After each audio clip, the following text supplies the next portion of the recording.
Normaal gezien zouden we de intro van deze video van boven op de Col de Turini filmen. Op de plek waar Mini in 1964 wereldgeschiedenis schreef door als absolute underdog de rally van Monte Carlo te gaan winnen. Dat kan momenteel helaas niet omwille van de geldende reisbeperkingen, maar we hebben wel voor jullie een bijzonder alternatief uitgedokterd.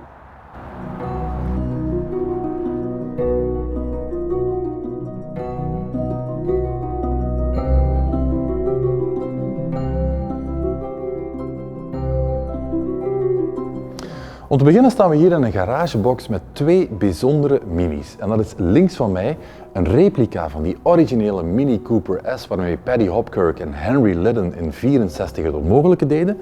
En rechts van mij de splinternieuwe special, de Paddy Hopkirk Edition, die in beperkte productie gaat om dat historische rallyfeit te eren. Maar allicht nog beter is dat we hier zo meteen de 87-jarige, maar nog altijd even kranige Paddy Hopkirk live gaan binnenbeamen in deze garagebox.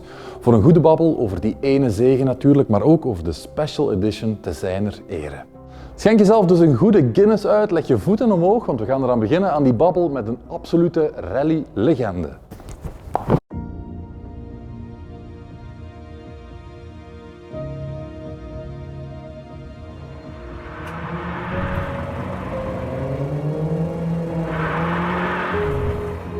Everybody wants to win the Monte Carlo Rally.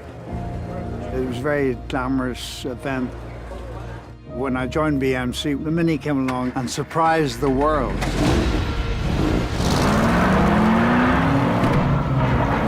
It became a David and Goliath, the might of the other car manufacturers spending a fortune trying to win the event.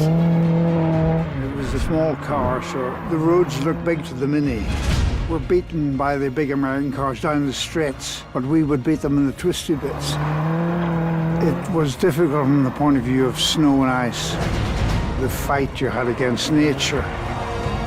And we got to the finish, and it's not like modern day with telephones and electronics, so nobody knew who was doing well. And I got woken at 4 o'clock in the morning by a French journalist, and he said, "I think you've won the rally." Hello, Mr. Hopkirk. Dear Paddy, let me just start off by saying what an absolute honor it is to welcome you here, albeit digitally, in the Monte Carlo garage box here at Mini Belgium for a very special occasion, which is the launch of a signature Paddy Hopkirk Mini model. But before we go into that, of course, we want to go back 56 years ago to that one and only memorable win, which must have changed your life forever, no? Well, that's an unusual way of putting it. I surprised the world and myself by winning the rally, and it got a lot of publicity because it wasn't just motorsport. Television in those days, there was only a couple of channels in England, and we went on a variety show on Sunday night, which 27 million people watched. It was an entertainment show. There were only 2 channels, BBC and ITV, and I don't even know if you had any channels in Belgium then. But 27 million people saw the car on the stage and me interviewed with Henry Liddon. And everybody watched them in channels. 27 million viewers was quite big in England, but it's got even the channels now, there's a lot more, but very few of them get that sort of rating. And so it was well known, and it was also newspaper, and rallying in those days was even more known than Formula One. And the Monte Carlo Rally was very well known because Monte Carlo organisers, the rally organisers, got the cars to start in different countries around Europe, in Glasgow and in Lisbon and Athens, and I started in Minsk in Russia. So all the journalists from you guys convinced your editors in January that Monte Carlo was the rally to follow because it was much warmer down there than it was where the journalists were. So the Monte Carlo was full of every national newspaper journalist waiting for news. And of course there was anxiety in those days. There was no mobile phones, no electronics.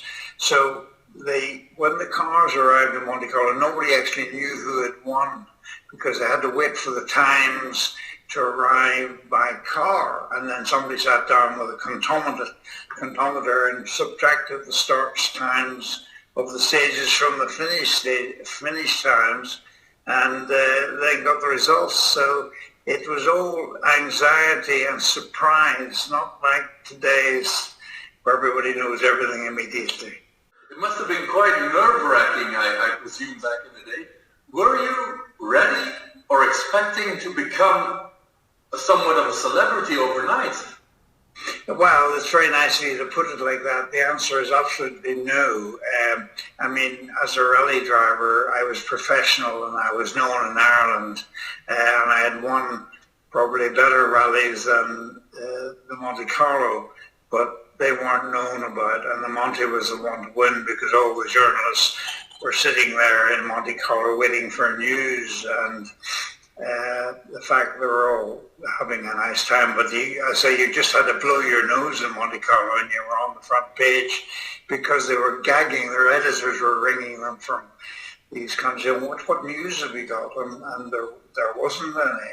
And so when it came through that I'd won the rally, which was a surprise to me and to Henry Liddon and everybody, because we were up against much more powerful cars. So it surprised everybody. I mean, I got a phone call at 4 o'clock in the morning from Bernard Caillet, who was a journalist, French journalist, and he said, "I hear you won the rally." And I said, I thought he was joking, but there you are. Anyway. Yeah. You were even invited by the Prime Minister on your return. Correct? Well, yeah, I got a telegram, and I've got actually in my office. I was going to show you this morning the photograph from the Beatles and the telegram saying you're one of us now, Paddy, and the Prime Minister, yes, and Northern Ireland, of course, where I came from and was born. It was big news there because there aren't so many. It's only 1.something million people living in Northern Ireland, so it was big news there. Let's go back even a bit further to the early 60s, the beginning of the 60s. Just when the Cooper and Cooper S variants of your car were being developed, everyone said it couldn't be done. The Mini couldn't be turned into a world-class rally car. What was your feeling about that? Because you were driving since the mid-50s, right? Well, yes, I started in 55.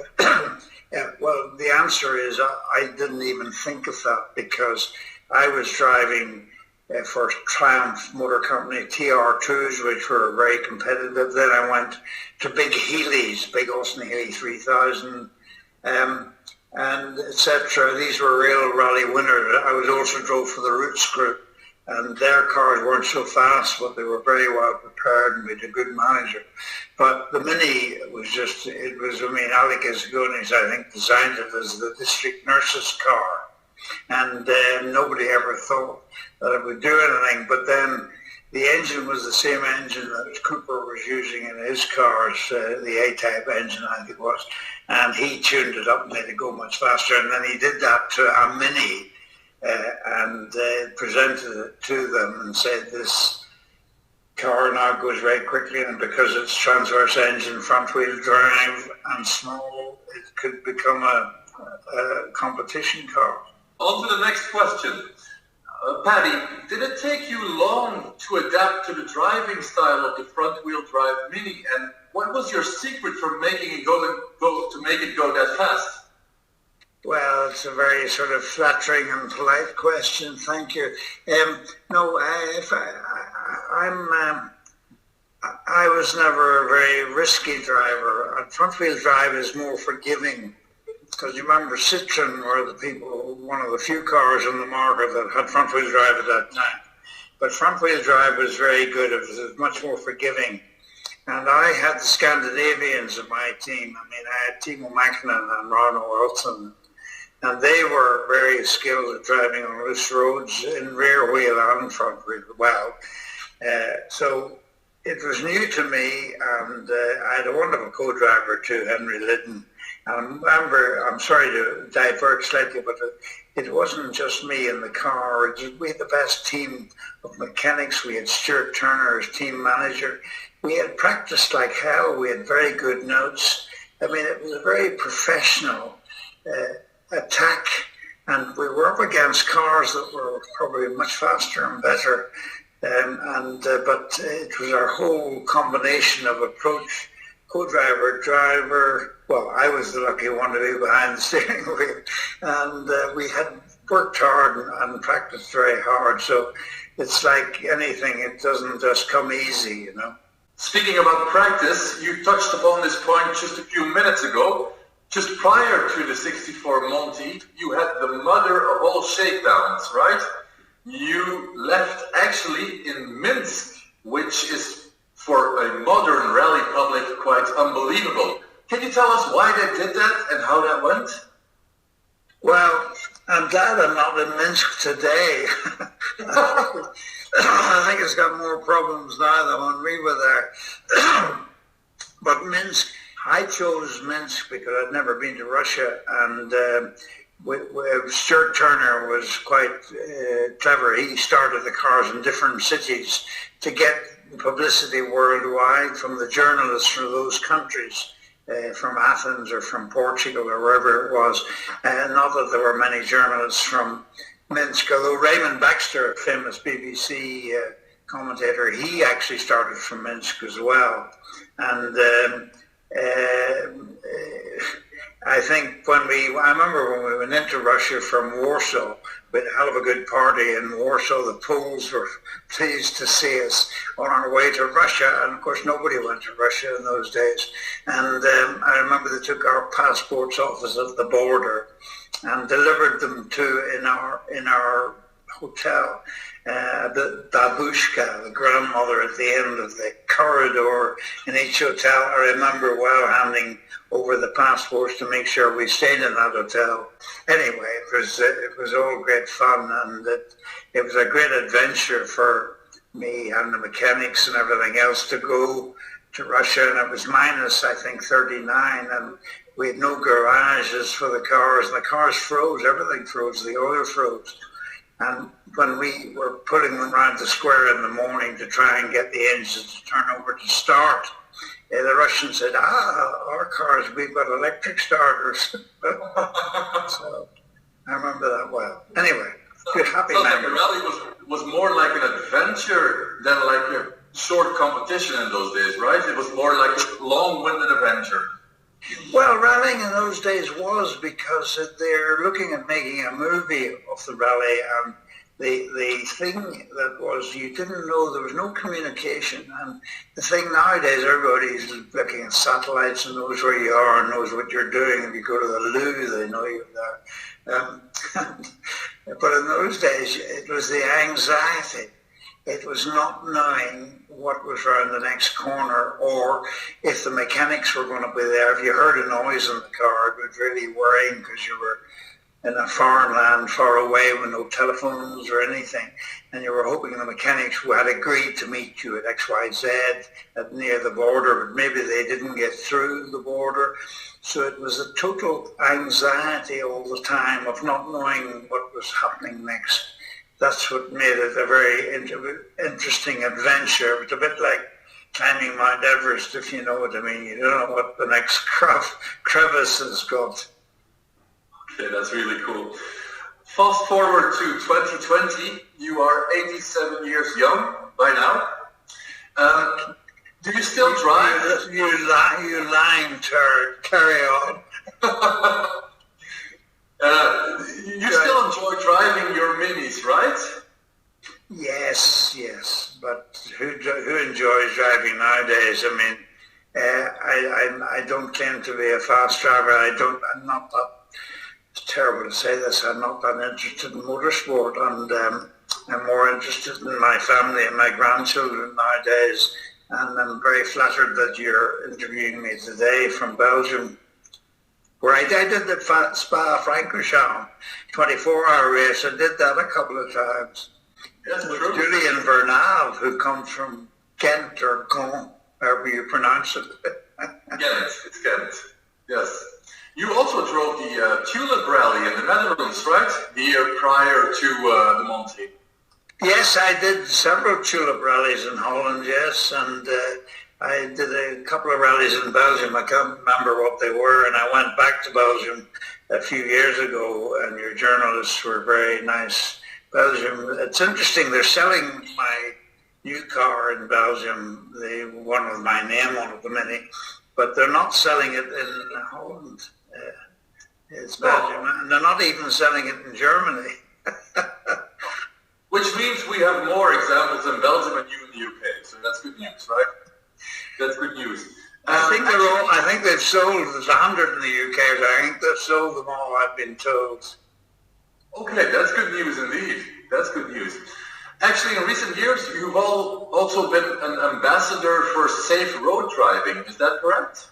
Yes, it's a charity called the Institute of Advanced Motorists, which has 90-odd thousand members in England, and they teach people to drive more carefully. And I've been an advisor on that, and I passed my most advanced test on the road. I didn't have to bribe the examiner. I hope not, anyway. And yes, that's a very nice charity, and it teaches, well, it cuts down road deaths. And you've got plenty of those in Belgium too, so anything that saves lives is a nice thing to do.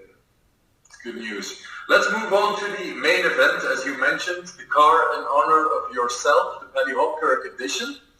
How did that come about, and how did you get to know about it? Well, they did a Paddy Hopkirk model in America back in the just early 2000s, and they sold 1,000 cars there, and my name was on them. And every time I go to America, people bring them back to me, ask me to re-sign them. How did that happen? I didn't expect it to happen, and to be honest, I think with the changes of big companies like BMW owning Mini, there has been a left and right decisions made. Some people, of the German engineers, didn't want to associate with the old car because it was, I mean, the Mini was a wonderful little car, but it was dangerous, it was small, and a lot of people children got hurt in them because they were very small, and they used to, I think, leak water and smell of petrol sometimes. But then I think BMW realized that just another small car was not a good idea, so this car had a history connection, and they produced a new Mini with Dr. Diess, actually, Herbert Diess was in charge of the Mini factory in the UK. He's now in charge of Volkswagen, as you know, and Herbert Diess, and he built it very well, and they built it well, and the people that were realized that the Germans had taken the car over. It was good, all right, the car changed, it got much better, but it's a wonderful car, and it's kept the name going, and I'm very delighted that they've associated with the success of the past. And this car was a surprise to me, and I'm very honoured and flattered. Not that many people have put their name on a car, and I'm flattered, thank you. Exactly. Have you already received yours? No, I haven't. It's, I think, due next week. Okay. And I'm looking forward. We did some filming with one. I've had to look at one in the Saturn. It's very nice inside, very comfortable. But I've actually drive normally the bigger Mini, four-wheel drive, Countryman, and I like the hybrid. I mean, we're all going to be electric in 10 years anyway, so it'll be interesting to see what happens. I'm not anti-electric at all. Oh. Yes, it will happen in the UK, of course, starting from 2030, right? Yes. Yeah, big thing. So your garage will look something like this in the near future. Well, I've got a few of the classic Minis. I've got a replica of 33 JB, and I've got another one that I won the Pirelli Marathon with. And those cars are wonderful. I rent them out for charity, and a lot of people film them and use them. And we did some filming over here recently with the old car and the new car, which was great fun. Do you have any driving adventures planned for when this crisis leaves us? The new car. With the new car, for example, yes? Well, I went on to Monte Carlo and drove it, and they photographed it down there with BMW just at the start of this darn virus. And we did, the